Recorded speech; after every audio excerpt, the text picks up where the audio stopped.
रजनी को बचपन से ही पेंटिंग का बहुत शौक था।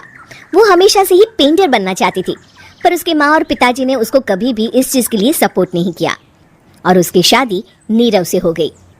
नीरव रजनी को बहुत प्यार करता था, पर रजनी हमेशा चुपचाप ही रहती। वो इस शादी से खुश नहीं थी। वो ये शादी नहीं करना चाहती थी। उसे तो हमेशा से पेंटर जो बनना था। अपने इस सपने को वो नहीं पूरा कर पाई, इसलिए वो हमेशा उदास रहती थी। रजनी, बहुत ही बढ़िया फिल्म लगी है, कल देखने चले? नहीं जी, कल मुझे बहुत काम है, मैं नहीं जा पाऊंगी। अच्छा तो कोई बात नहीं, संडे को चलते हैं। देखिए, मुझे फिल्म देखना पसंद नहीं है। आपको जाना है तो चले जाइए। नीरव को मना करके रजनी वहां से चली जाती है और अपने बैग को खोलकर उसमें बंद पड़े ब्रश और कलर्स को देखकर रोने लगती है। रजनी, चलो ना कहीं बाहर खाने चलते हैं, कुछ तुम्हारी पसंद का। जी मुझे नहीं जाना, मेरी तबीयत ठीक नहीं है। रजनी वहां से चली जाती है। नीरव को समझ नहीं आता कि रजनी उससे इतना दूर क्यों रहती है। वो जब भी उसके साथ वक्त बिताना चाहता है, रजनी कोई ना कोई बहाना बना देती है। एक दिन घर पर कोई नहीं था। रजनी घर का सारा काम जल्दी से खत्म कर लेती है। घर पर अकेले होने के कारण वो सोचती है कि वो आज पेंटिंग करेगी। वो अपने कमरे में जाकर पेंट ब्रशेस और कलर्स निकालकर जैसे ही कलर मिक्स कर रही होती है कि दरवाजे पर बेल बज जाती है। अब कौन आ गया इस वक्त? इतनी मुश्किल से तो मुझे पेंट करने का मौका मिला है।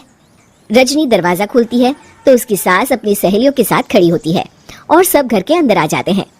अरे बहू, सबको शरबत बनाकर पिला दे, बाहर तो बड़ी गर्मी है। जी। रजनी पेंट ना कर पाने से उदास हो जाती है।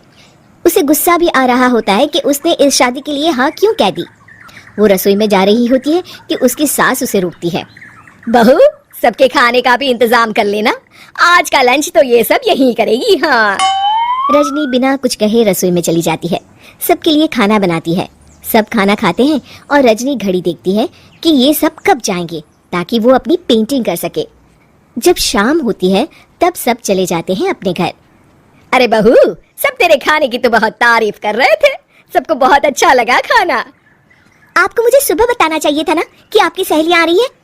पता भी है कितना वक्त लगा सारा खाना बनाने में। अरे बहू, तू ऐसे कैसे बात कर रही है मुझसे? तो और कैसे बात करूं? मैं इस घर की कोई नौकरानी नहीं हूं कि इतना काम करूंगी। रजनी अपने कमरे में जाकर दरवाजा बंद कर लेती है। शाम को जब नीरव आता है तो उसकी माँ उसे पूरी घटना के बारे में बताती है। क्या रजनी ने आपसे इस तरह बात की माँ? हाँ, और पता नहीं उसे क्या हो गया है, शाम से बाहर भी नहीं आई है।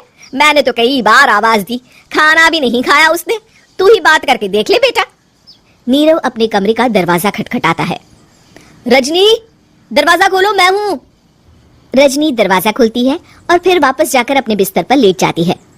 रजनी, माँ से बात करने का ये क्या तरीका है? मैंने कोई गलत बात नहीं की है। अरे तुम क्यों ऐसे बर्ताव कर रही हो सबके साथ? क्या तुम इस शादी से खुश नहीं हो? रजनी कुछ नहीं बोलती। अरे बताओ मुझे रजनी, क्या ये शादी तुम्हारी मर्जी के खिलाफ हुई है? हाँ, मैं ये शादी कभी नहीं करना चाहती थी। तुमसे क्या, मैं किसी से भी शादी नहीं करना चाहती थी। रजनी रोने लगती है। चुप हो जाओ रजनी, बताओ मुझे तुम क्यों नहीं करना चाहती थी शादी? रजनी बेड के नीचे से अपने पेंटिंग्स, कलर्स, ब्रश, पेपर्स निकालती है। इतने में उसकी सास भी कमरे में आ जाती है। ये देख रहे हो, ये थे मेरे सपने।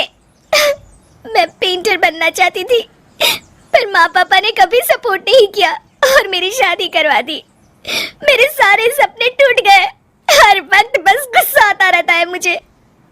मैं जानती हूँ कि आप लोगों की इसमें कोई गलती नहीं है, पर मैं क्या करूँ, मुझे समझ में नहीं आता। रजनी फूट फूट कर रोने लगती है। मुझे माफ कर दीजिए, आप दोनों के साथ मैं बहुत बुरा बर्ताव कर रही हूँ। अरे रजनी बेटा, चुप हो जाओ तुम। नीरव पानी लेकर आता है। ये लो पानी पियो और शांत हो जाओ। रजनी पानी पीती है और उसकी सास पेंटिंग्स देख रही होती है।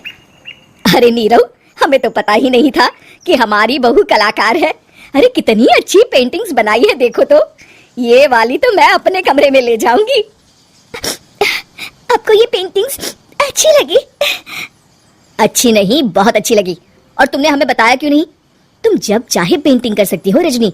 हम तुम्हारे सपनों को पूरा करने में तुम्हारा पूरा साथ देंगे। हाँ बेटा, हम कला की कद्र करते हैं। हम कलाकार तो नहीं, पर मुझे गर्व है कि मेरी बहू एक कलाकार है। रजनी, नीरव और सास तीनों हंस पड़े।